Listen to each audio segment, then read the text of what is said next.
আল্লাহ রসুল কি করলো যে আসো তোমরা বহু ইলার ইবাদত বাদ দাও, তোমরা লোভের গোলামি করতেছ, তোমরা হিংসার গোলামি করতেছ, তোমরা অহংকারের গোলামি করতেছ, তোমরা শক্তির পূজা করতেছ। এই যে ক্ষমতার পূজা করে না, ক্ষমতাবান হইতে চায়, সর্দার হইতে চায়, এই ক্ষমতার পূজা করতেছ, তোমরা অহংকারের পূজা করতেছ, তোমরা এই লোভ লালসা মোহমায়ার পূজা দিয়া ভরপুর। তোমরা এগুলার থেকে বের হও, বের হইয়া বলো লা ইলাহা ইল্লাল্লাহ। লা মানে নাই, ইলা মানে নেতা কর্তা অধিকারী, ইল্লা মানে ব্যতীত আল্লাহ। এই লা ইলাহা ইল্লাল্লাহ কি আমার কলবের মধ্যে, আমার নফসের মধ্যে, আমার এই দেহের মধ্যে, আমার এই জীবনে যৌবনে, আমার এই সমস্ত অঙ্গ প্রত্যঙ্গের মধ্যে আল্লাহ ছাড়া অন্য কোনো কিছুই নাই। আপনি নাস্তিক বলবেন, নাস্তিক বলতে গেলে অবশ্যই আপনার ওই ব্যক্তির অন্তরের খবর আপনাকে সব বলতে হবে, তখন যায় পারবেন, এর আগে পারবেন না। আর এর আগে যদি করেন আপনি সবচেয়ে বড় জুলুমকার, আপনি জুলুমকার। তাহলে আজকে অন্তরের খবর দিতে পারেন, অন্তরের খবর বলতে পারেন? কাফের ফটো তো চটচট করে দেন, এই যে ফেসবুকে দিই, হ্যাঁ কিচ্ছু জানে না বুঝে না, হ্যাঁ কাফের। মুসল্লিরা সব সময় এবং যাহারা তাদের লজ্জা স্থান সমূহের হেফাজতকারী, মুসল্লিরা সব সময় তাদের লজ্জা স্থান হেফাজত করে। কি হেফাজত করে? লজ্জা স্থান। এই লজ্জা স্থান কাকে বলে? এই লজ্জা স্থান হেফাজত করে, ডাইকা রাখে না, হেফাজত করে। খুব খেয়াল করো, হাফেজুন হেফাজত করে, ঢাকিয়া রাখে না। তোমরা যেটারে লজ্জা স্থান মনে করো, এইটারে ডাইকা রাখছো কাপড় দেয়া, এটা লজ্জা স্থান কোরআনের ভাষায় না, ওইটা দৈহিক অঙ্গ। লজ্জা স্থান হলো তোমার দৃষ্টি, তোমার মস্তিষ্ক, তোমার চিন্তা বুদ্ধি স্মৃতি। এই স্মৃতি শক্তি এবং তোমার দৃষ্টি শক্তি, এই দুইটা হলো তোমাদের মুসল্লির, এই মানুষের লজ্জা স্থান। এই দুইটাকে হেফাজত করতে হবে। এই নজরকে যদি তুমি হেফাজত করো, যদি তুমি নজরকে পর্দায় আনো, নজরের মধ্যে পর্দা ডালো, কোনো ঝামেলা নাই। এই চোখ বন্ধ সমস্ত কিছু দেখি না, চোখ খোলা সব দেখি। এখন আমরা কালা কাপড় দিয়ে মাথার চান্দির থেকে পায়ের তলা পর্যন্ত সব ঢাকি, হেডকোয়ার্টারটা খোলাই যায়। আবার দেহ রোগ আক্রান্ত হয়, দেহের রোগ, পাইলস, হাঁপানি, এই অ্যাজমা, এই টাইফয়েড, গ্যাস্ট্রিক, ক্যান্সার, আলসার, এগুলো বিভিন্ন রোগ আছে। আর নফসের রোগ হইল কি? লোভ লালসা হিংসা কামনা বাসনা অহংকার, এগুলো নফসের রোগ, কলবের রোগ। আর দেহের রোগ ডায়াবেটিস, হাঁপানি, এগুলো। দেহের রোগের কোনো সিমটম আপনার মধ্যে দেখা দিলে সঙ্গে সঙ্গে আপনি দৌড়াইয়া কি করেন? একটা ভালো হসপিটালে, ভালো একজন অভিজ্ঞ ডাক্তারের কাছে, প্রফেসরের কাছে যানগা, তাই না? কিন্তু কলবের রোগ দিয়া আপনি এখন লাইফ সাপোর্টে এমন আক্রান্ত হয়েছেন কলবের রোগে যে আপনি চলতেই পারতেছেন না। তারপর আপনি কলবের যে রোগের ডাক্তার, আল্লাহর কামেল ওলি, তার কাছে জীবনে যাইবেন না। ওইখানে যখন যাওয়া শুরু করবেন, সামনে মানুষরূপী শয়তান, জিন্দা শয়তান খারাই কইব, পীরের ভাই যা, বন্ডের ভাই তাইছ, এই কথা কয় না ভাই, আমার কলবটা রোগ আক্রান্ত, এই রোগের চিকিৎসা করার জন্য ওলিয়ে কামেলের কাছে যাইতাছি। ওলিয়ে কামেল হচ্ছে কলবের ডাক্তার। তা নফসকে পবিত্র করতে গেলে আল্লাহর রসুল সর্বপ্রথম কি করলেন?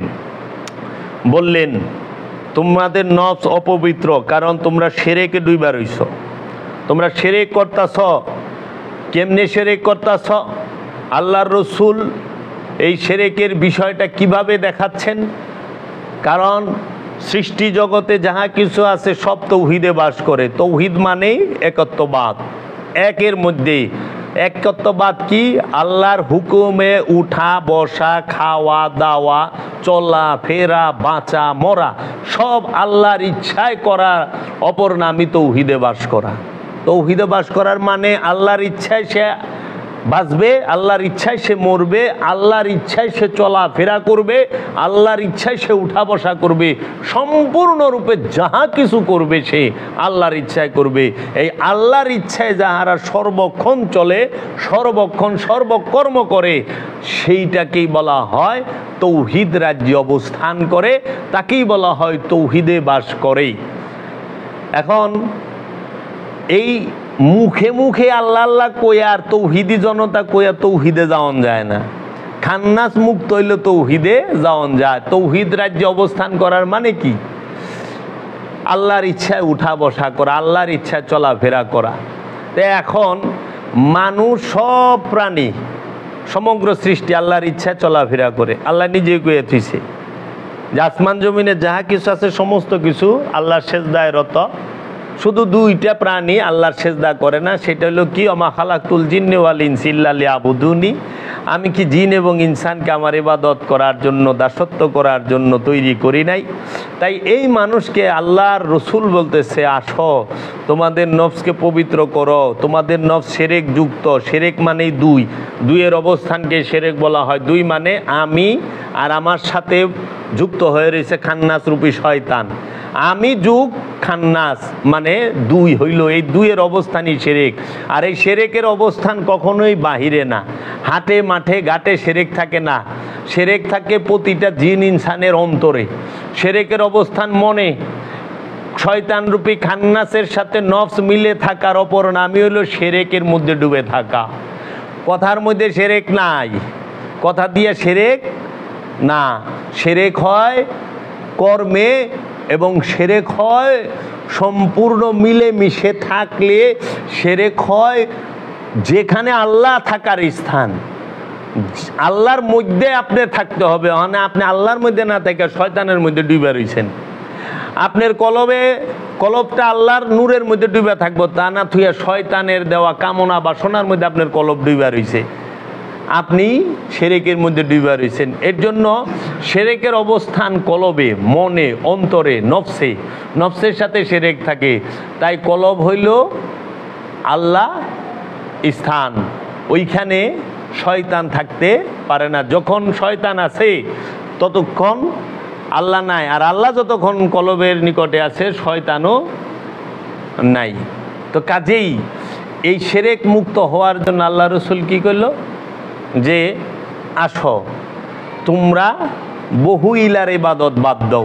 তোমরা লোভের গোলামি করতেছ, তোমরা হিংসার গোলামি করতেছ, তোমরা অহংকারের গোলামি করতেছ, তোমরা শক্তির পূজা করতেছ। এই যে ক্ষমতার পূজা করে না, ক্ষমতাবান হইতে চায়, সর্দার হইতে চায়, এই ক্ষমতার পূজা করতেছ।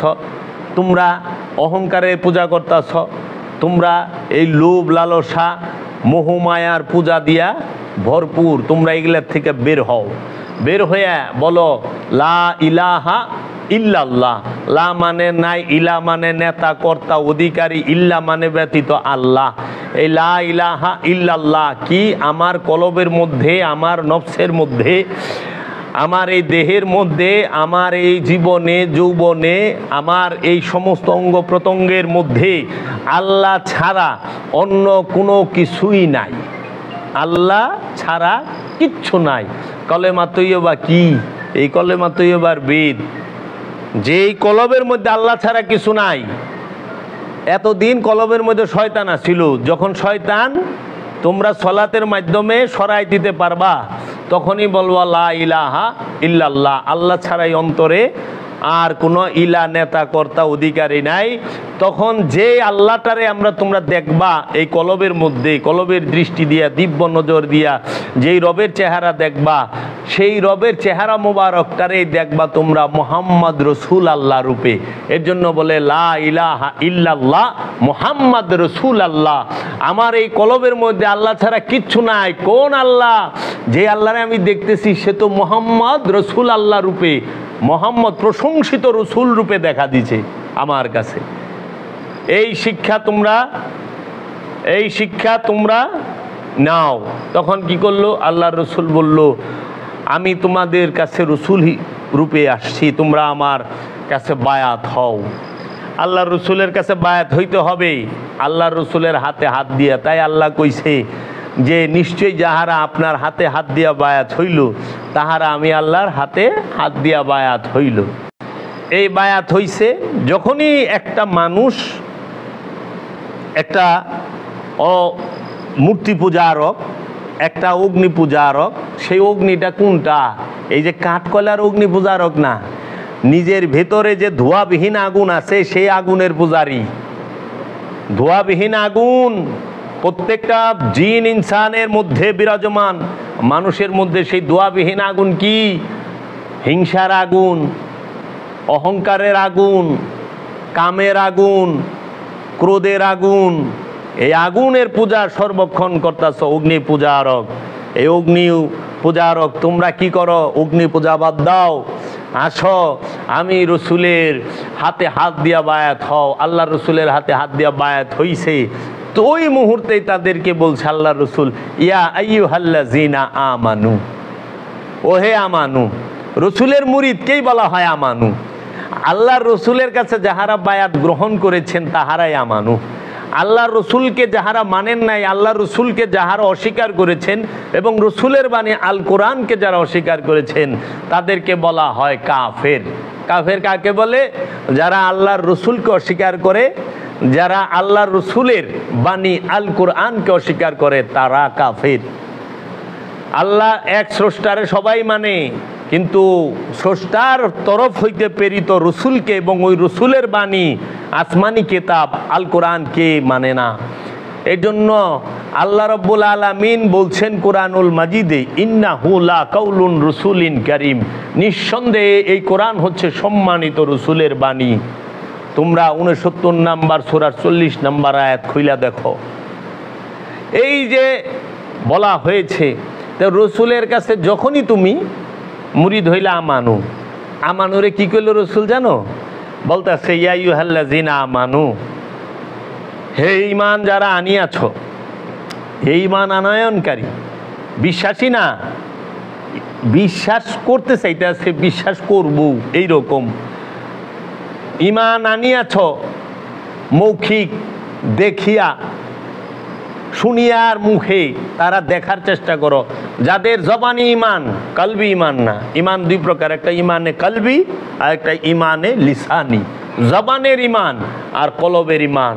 তো জবানের ঈমান যারা আনছে, বিশ্বাস জবান দিয়ে যারা করছে, কান দিয়ে শুই না যারা, তাদেরকে বলা হয় আমানু। আর কলবি ঈমান যার হৃদয় থেকে, যে আল্লাহ রব্বুল আলামিনের মধ্যে হৃদয়কে ফানা করে দিছে, রসুলের মধ্যে হৃদয়কে ফানা করে দিছে, তারা মুমিন, তাদেরকে বলা হয় কলবি ঈমানদার। এই জন্য বলা হয়েছে ইয়া আইয়ুহাল্লাযীনা আমানু ওয়া আমিনু, হে আমানু ঈমান লও। হে মৌখিক ঈমানদার, তোমার এই ঈমান রে হলকের হাড্ডি, এই গলা একটা হাড্ডি আছে, এটার নিচে নামাও, কলবে প্রবেশ করাও। তাই আল্লাহ বলছে তাদের ঈমান তাদের কলবে প্রবেশ করে নাই, তাহাদের ঈমান তাদের কলবে প্রবেশ করে নাই, মুখেই রয়েছে। এই হলকের হাড্ডির উপরে, মুখে মুখে মৌখিক ঈমানদার। এই মৌখিক ঈমানদারকেই হাতে হাত দিয়া যে রসুলের কাছে বায়াত দিছে তারই বলা হইতেছে আমানু। ঈমান আনছ? হ্যাঁ, আসো। তখন আল্লাহর হাবিব বলে ইয়া আইয়ুহাল্লাযীনা আমানু ওয়া আকিমুস সালাত ওয়া আতুজ যাকাত, ও আমানু, যে আমার হাতে হাত দিয়া মুরিদ হইছ, আমার মুরিদানেরা, আমার সাহাবীরা, তোমরা কি করো? হে ঈমানদারেরা, সালাত কায়েম করো, যাকাত আদায় করো। ইয়া আইয়ুহাল্লাযীনা আমানুস্তাঈনু বিস-সাবরি ওয়াস-সালাত, ও আমানু, তুমি যে আমার কাছে মুরিদ হইছ, সে আমার হাতে হাত দিয়া মুরিদ হইছ, যে তুমি এখন কি করো? নাস্তাঈনু, আল্লাহর মোস্তানি সাহায্য চাও, বেশহিদ সবরে, ধৈর্যের, ওয়াস-সালাত, এবং সংযোগ যোগাযোগের। সালাত এবং সবরের সাথে তুমি কি করো? আল্লাহর মোস্তানি সাহায্য চাও। এই আল্লাহর মোস্তানি সাহায্য চাও। পরক্ষণে বলতেছে ইন্নাল্লাহা মা'আস সাবিরিন, নিশ্চয় আল্লাহ ধৈর্যশীলের সাথে থাকেন। আবার কইয়াও দিতেছে আল্লাহ কার সাথে থাকেন।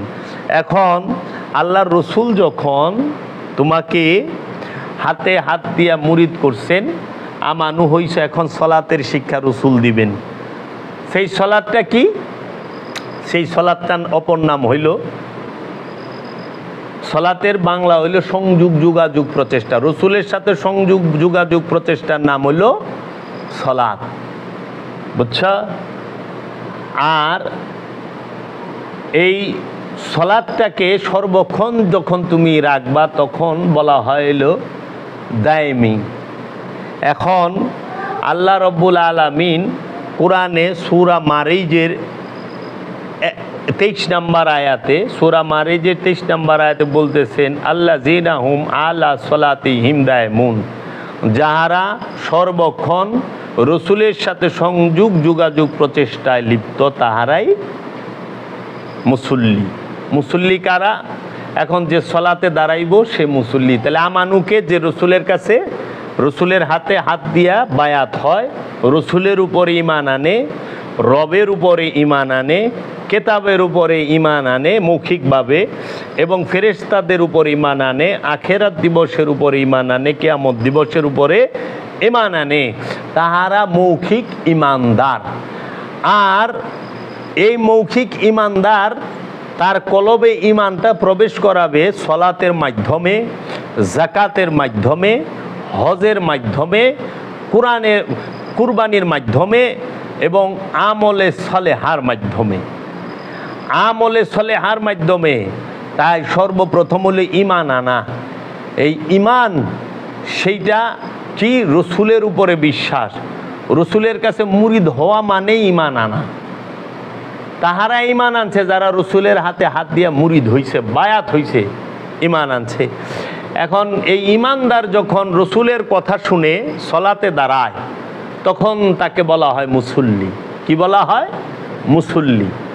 এখন এই মুসল্লি সলাত কিভাবে করবে? আল্লাহর রসুল বইলা দিছেন যে মুসল্লি কি, মুসল্লির পরিচয় কি, মুসল্লি হইতে গেলে কি কি করতে হবে। মুসল্লির 8টা গুণের কথা কোরআনে আল্লাহ রসুল বইলা দিছেন। যে আল্লাহ রসুল সূরা মারিজের 19 নম্বর আয়াতে আল্লাহ রাব্বুল আলামিন বলতেছেন ইন্নাল ইনসানা খুলিকা হালুওয়ান, নিশ্চয়ই মানুষকে সৃষ্টি করা হয়েছে অধৈর্য রূপে। মানুষ জন্মগতভাবে অধৈর্য। খুব খেয়াল করো, এখানে ইন্নাল ইনসানা বলছে, ইনসানকে। এখানে আমানু বলে নাই, নফস বলে নাই, মুমিন বলে নাই, মুসল্লি বলে নাই, বলছে ইনসান। নিশ্চয় মানুষকে সৃষ্টি করা হয়েছে অধৈর্য রূপে। ইজা মাসসাহুর শাররু জাজুআন, যখন মন্দ তাকে স্পর্শ করে সে অস্থির হইয়া যায়। কোনো দুঃসংবাদ, কোনো বিপদ আপদ, বালা মুসিবত, কোনো খারাপ কিছু তাকে স্পর্শ করলেই সে ওইখানে আর ধৈর্য ধরতে পারে না, অস্থির হইয়া যায়। তারপরে বলা হয়েছে ওয়া ইজা মাসসাহুল খাইরু মানুআন, এবং যখন মঙ্গল তাকে স্পর্শ করে সে হয় কৃপণ। যখন মঙ্গল তাকে স্পর্শ করে মানে কল্যাণ আইছে, লাভ হইছে, সে হয়ে যায় কৃপণ। তখন আল্লাহ বলতেছেন সূরা মারিজের 22 নম্বর আয়াতে ইল্লাল মুসাল্লিন, মুসল্লি ব্যতীত। যে মুসল্লি হওয়ার পূর্ব শর্ত 3টা।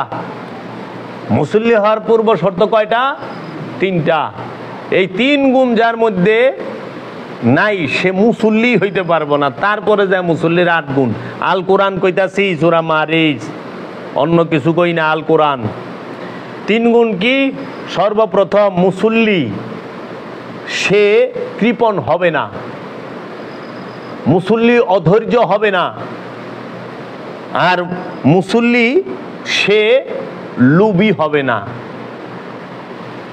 লুবি, কৃপণ এবং অধৈর্য, এই 3টা মুসল্লির মধ্যে থাকবে। এখন এই মুসল্লি খুঁজা পাওয়া মুশকিল না? যে লুবিও না, কৃপণও না এবং অধৈর্য না, ধৈর্য হারা না। দুঃখের বিষয় আজকে তো আমরা মসজিদে মারামারি লেগে যাই গে, মসজিদে মারামারি লেগে যায়। কি ক্ষমতাকে কেন্দ্র কইরা কে নেতা হবে? ইমাম মানেই নেতা, নেতা হওয়ালে আমরা মসজিদে মারামারি লাগে। অথচ আল কোরআন কইতাছে যে মুসল্লি হওয়ার 3টা শর্ত। একটা হলো মুসল্লি যে সে কৃপণ নয়, মুসল্লি যে সে লুবি নয়, মুসল্লি যে সে অধৈর্য নয়। আর মুসল্লির 8 গুণ এখন শুরু হবে, খুব খেয়াল করে শুইনো। সূরা মারেজের 23 নম্বর আয়াত, মুসল্লির প্রথম গুণ, আল্লাযীনা হুম আলা সলাতিহিম দায়মুন, তাহারাই মুসল্লি যাহারা দায়মি সলাতের উপরে দণ্ডায়মান। তাহারাই মুসল্লি যাহারা সর্বক্ষণ রসুলের সাথে সংযোগ যোগাযোগে, মুসল্লির 1 নাম্বার গুণ। তাইলে আমরা তো দায়মি সলাতই বুঝি না। 2 নাম্বার হইলের সাথে এবং রবের সাথে সংযোগ প্রচেষ্টাও করি না। তাহলে আমরা কিভাবে মুসল্লি হইলাম? আমরা কি মুসল্লি হইতে পারছি? কোরআনের দৃষ্টিতে তো আমরা মুসল্লি হইতে পারি নাই, মানুষের দৃষ্টিতে, সমাজের দৃষ্টিতে আমরা মুসল্লি, পাক্কা মুসল্লি। 1 নাম্বার গুণ থেকে আমঙ্গ নাই, আমরা জানি না দায়মি সালাত কি। এখন দায়মি সালাতের কথা বললে আমাদের সমাজে ভূত দেখার মতো ডরায় যে দায়মি সালাতিটা আবার কি, এটা কেমনে করে। একজনে অনেক, সে আরবি পড়াশোনা, তারে যখন এই কথা কইছি, হ্যাঁ কই কি এই দায়মি সালাত আবার কি। আরেকজন এসে, হ্যাঁ অনেক মুরিদান, আমার অনেক সলাতের ওয়াজের মধ্যে, আলোচনার মধ্যে হ্যাঁ লিখছে যদি দায়মি সালাতটা বুঝাই দিতেন। তো বুঝাই দেবো কি, অনলাইনে সামনে আহেন বুঝা যান।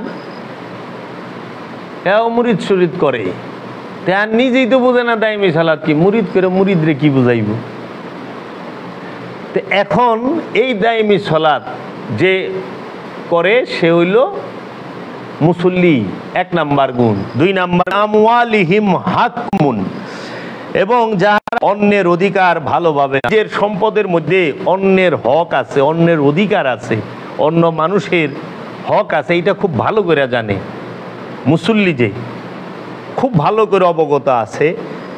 সূরা মারেজের 24 নম্বর আয়াত হচ্ছে মুসল্লির 2 নাম্বার গুণ।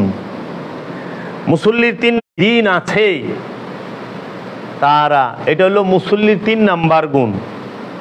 মুসল্লির 4 নাম্বার গুণ হইল ওয়াল্লাযীনা হুম মিন আযাবি মুশফিকুন, এবং যাহারা তাদের রবের আযাব হইতে ভীতু। এটা হলো সূরা মারেজের 27 নম্বর আয়াত, মুসল্লির 4 নাম্বার গুণ। যে এবং তাহারা যাহারা তাহাদের রবের আযাব হইতে ভীতু, রবের আযাবকে ভয় পায় যারা, এটা হইল মুসল্লির 4 নাম্বার গুণ। এখন রবের আযাব রে কেউ ভয় পায়? রবের আযাব যদি কেউ ভয় পায় সে সুদ খায় কেমনে? রবের আযাব যদি ভয় পায় সে ঘুষ খায় কেমনে? রবের আযাব যদি কেউ ভয় পায় সে আত্মসাৎ করে কেমনে? রবের আযাব যদি ভয় পায় সে এতিমের হক মাইরা খায় কেমনে? রবের আযাব যদি ভয় পায় সে ভাই বোন আত্মীয় স্বজনের হক মাইরা খায় কেমনে? রবের আযাব যদি কেউ ভয় পায় সে ওজনে কম দেয় কেমনে? ভেজাল পণ্য বিক্রি করে কেমনে? খাবারের সাথে বিষ মিশায় কিভাবে? মজুদ করে কেমনে? সম্পদ জমা করে কেমনে? এই কথা কইলেই এই সম্পদ জমাকারী, এই মজুদকারী, এই ঘুষখোর, সুদখোর, এই ওজনে কম দেনেওয়ালা, এই যে লোক দেখানো মুসল্লি, এরা সবাই খেইবা যায়। বলে চলেন আমাদের মতো তো ওরে দেখা যায় না, এই ভণ্ডের বাড়ি ঘর ভাঙ্গা থুয়ে আহি, আস্তানা ভাঙ্গা দিই। হাসা কথা কইস তো, কারণ কোরআন মানে মুখে মুখে, ধনী মানে সব জানায়, আসলে কোনো মানে না। কোন ব্যক্তি সবাই ধনী মানে, কোরআন মানে না তো। কারণ সম্পদ জমাকারী জাহান্নামী, সূরা হুমাজে আল্লাহ কয়ে দিয়েছে। তাহলে রবের আযাবকে কে ভয় পায়? রবের আযাবকে ভয় পাইলে দিন দুপুরে মানুষ মাইরা ফেলায় বাইরে, যাচাই বাছাই না করে, আইনের আওতায় কোনো কিছু মানে না, সরাসরি মাইরা ফেলাইতেছে। হায় হায়, এ কেমন? রবের আযাবকে যদি ভয় পায় আল্লাহর ওলিদের মাজার ভাঙতে পারে কোনোদিন? কখনোই পারে না। রবের আযাবের ভয় পায় না এরা। রবের আযাবকে যদি ভয় পায় গীবত করতে পারে, মিথ্যা রটনা রটাইতে পারে? কখনোই না। মিথ্যা বলা তাদের কাছে ডাইল ভাত হয়ে গেছে। তো মুসল্লি হয় কেমনে? এটি মুসল্লির গুণ কইতাছি, ইমামের গুণ গমুয়ের পরে আগামী পর্বে। ইমামের গুণ 6টা, মুসল্লির গুণ বলতাছি। দর্শক মন্ডলী, আপনারা যারা দেখতাছেন বুকে হাত দিয়ে বলেন আল কোরআন খুইলা বইছে, আল কোরআন থেকে কথা বলতেছি, রসুলের সহিহ হাদিস থেকে কথা বলতেছি। খোদার কসম, যদি এন থেকে একজনে একটা ভুল ধরতে পারে যে আপনি এই আয়াতের ভুল বলছেন, জীবন ভরা তার গোলামি খাটুম, বুকে ওই পাওয়ার নিয়ে, ওই হিম্মত নিয়ে কথা বলি। আজ পর্যন্ত কেউ মুসল্লির 8 গুণ বলে নাই। এই গুণগুলোকে বলা হয় যে মুমিনের 8 গুণ। এটি মুমিনের না, এটি মুসল্লির গুণ। মুমিনের 6 গুণ, মুমিনের 6 গুণ আমি বলবো, কোরআন থেকে বলবো, কোরআনের বাহিরে একটি কথা বলি না। এতদিন শুনেন নাই, এটা আপনাদের কপাল খারাপ। এতদিন বলেন নাই, শুনেন নাই, জানেন না, এটা আপনাদের ব্যর্থতা। তাই বলে কি এটা আপনি অস্বীকার করতে পারবেন? কোরআনকে অস্বীকার করার কোনো উপায় আছে? আমি আয়াত নাম্বার, সূরার নাম্বার ধইরা ধইরা বলতাছি, খোলেন, কার কোরআন খুলবেন দেখেন, কোরআনের বাংলা অর্থে বেশ কম আছে। এগুলা কি অস্বীকার করতে পারবে? শ্রদ্ধা আলেম সমাজ, আলেমরা, যে ফেরকারি হোক, যে এটা মুসল্লির গুণ না? আল্লাহ স্পষ্ট করে দিছে এটি মুসল্লির গুণ। তো মুসল্লির 4 নাম্বার গুণ কি? এবং তাহারা যাহারা তাদের রবের আযাব হইতে ভীত। 5 নাম্বার গুণ মুসল্লির, ওয়াল্লাযীনা হুম লিফুরুজিহিম হাফিজুন, ওয়াল্লাযীনা হুম লিফুরুজিহিম হাফিজুন। মুসল্লিরা সব সময় এবং তাহারা যাহারা তাদের লজ্জা স্থান সমূহের হেফাজতকারী। মুসল্লিরা সব সময় তাদের লজ্জা স্থান হেফাজত করে। কি হেফাজত করে? লজ্জা স্থান। এই লজ্জা স্থান কাকে বলে?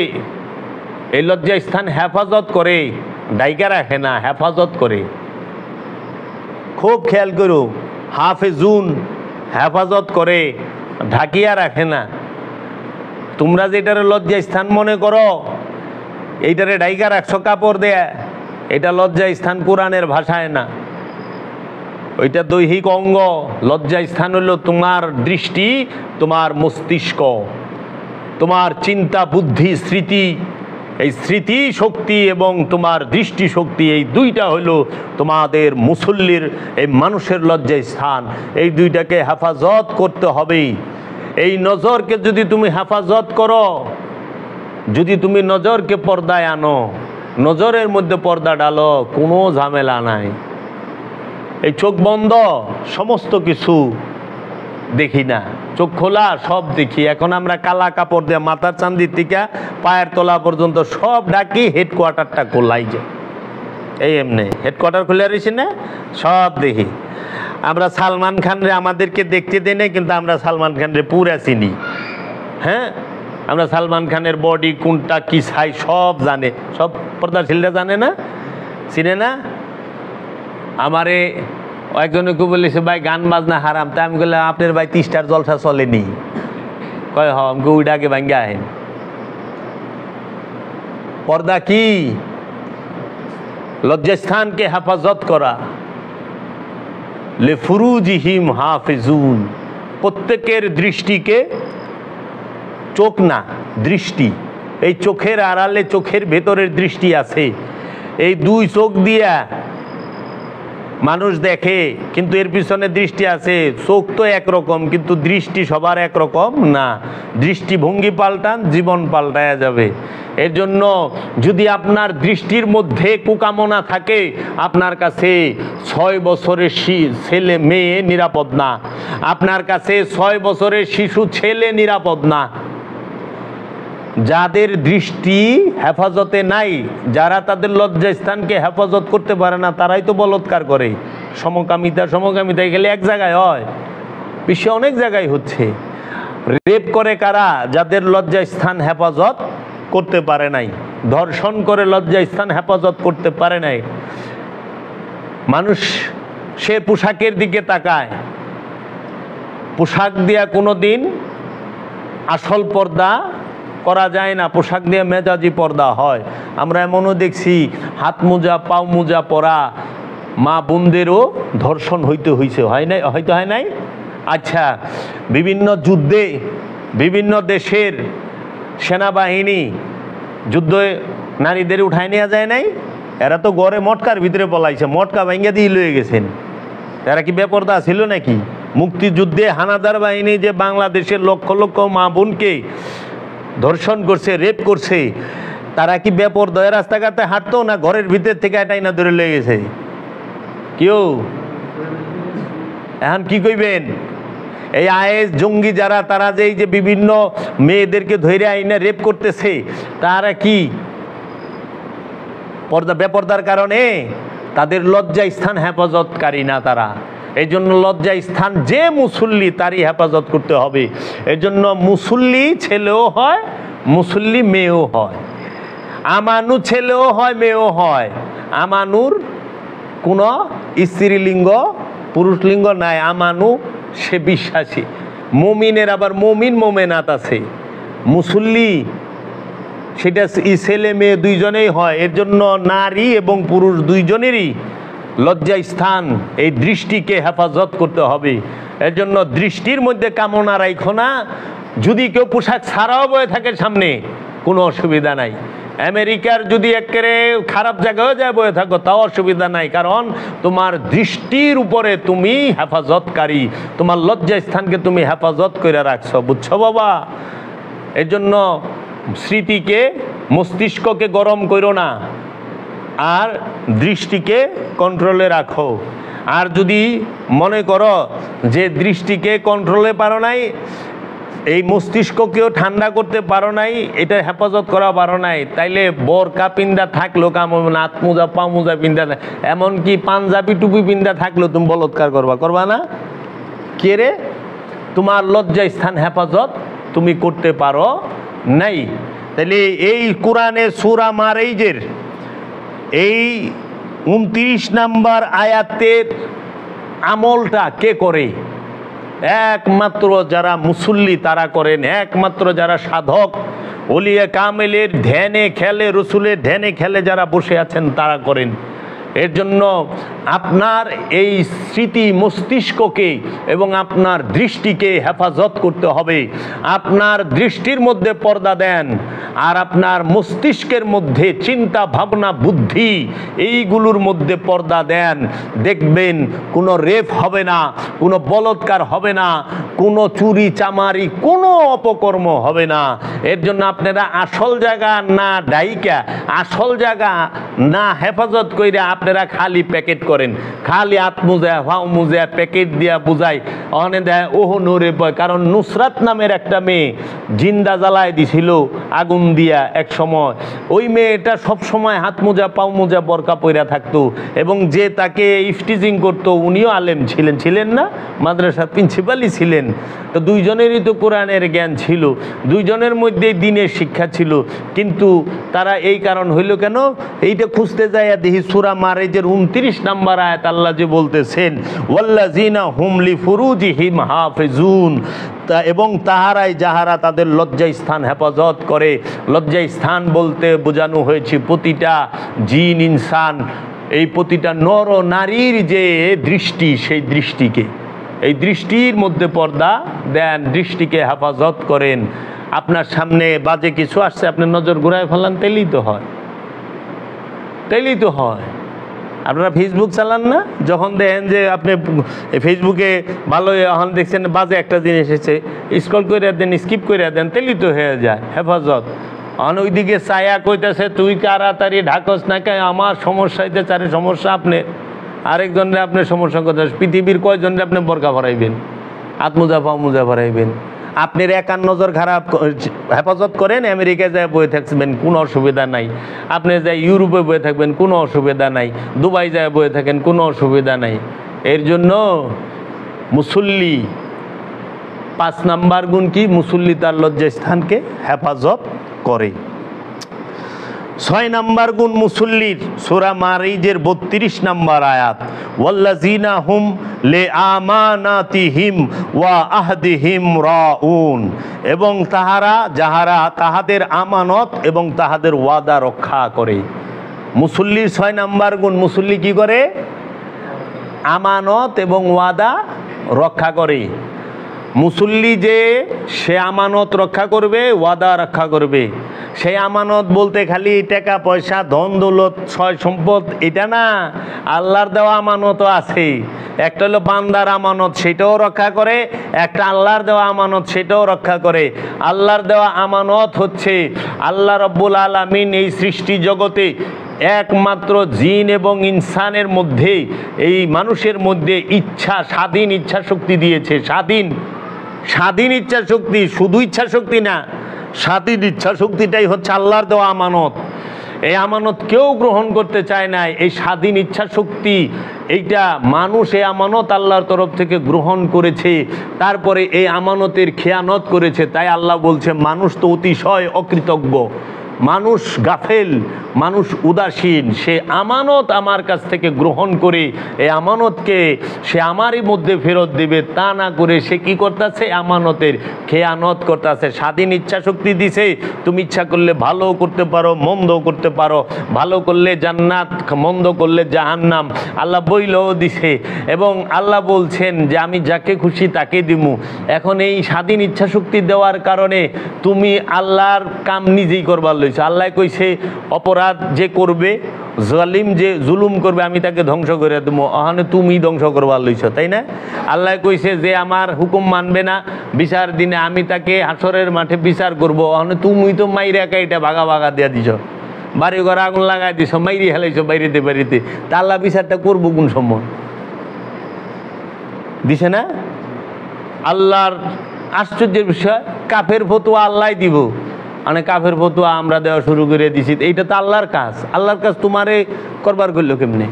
তুমি কই থেকে পাইলে? এই কাফের ফতোয়া তো মানুষ দিতে পারে না। কারণ কাফের ফতোয়া সেই দিতে পারবো যে আমার অন্তরের অবস্থান জানে, আমার অন্তরের মধ্যে, আমার কলবের মধ্যে, আমার হৃদয়ের মধ্যে আল্লাহর কোনো, আল্লাহর প্রতি, আল্লাহর রসুলের প্রতি ঈমান আছে কি না এটা তুমি জানো। এর জন্য কাফের ফতোয়া রসুল এবং আল্লাহর তরফ থেকে আসে। কারণ রসুল মানুষের অন্তরের খবর জানে, আল্লাহ মানুষের অন্তরের খবর জানে। যারা মানুষের অন্তরের খবর জানে না, সেই ব্যক্তির কোনো দিন ক্ষমতা নাই অন্যকে কাফের বলা। কাফের বলতে হইলে অবশ্যই যে ব্যক্তিকে আপনি কাফের বলবেন, মুশরিক বলবেন, যে ব্যক্তিকে আপনি নাস্তিক বলবেন, নাস্তিক বলতে গেলে অবশ্যই আপনার ওই ব্যক্তির অন্তরের খবর আপনাকে সব বলতে হবে, তখন যায় পারবেন, এর আগে পারবেন না। আর এর আগে যদি করেন আপনি সবচেয়ে বড় জুলুমকার, আপনি জুলুমকার। তাহলে আজকে অন্তরের খবর দিতে পারেন, অন্তরের খবর বলতে পারেন? কাফের ফতোয়া তো চটচট করে দেন। এই যে ফেসবুকে দিই, হ্যাঁ কিচ্ছু জানে না, বুঝে না, হ্যাঁ কাফের, মুশরিক, মুরতাদ, মুনাফিক কয়ে দিল। মুনাফিক জানো কারে কয় মুনাফিক? বুঝো মুনাফিক ফতোয়া কে দিবে? যার অন্তরের খবর তোমার জানা আছে। আল্লাহর নবীরা, আল্লাহর রসুলরা, আল্লাহ রব্বুল আলামিন সব মানুষের অন্তরের খবর জানতো। তাই আল্লাহ বলছেন যে নমরুদ, এরা, আবু জেহেল, এই গোষ্ঠীটা কাফের।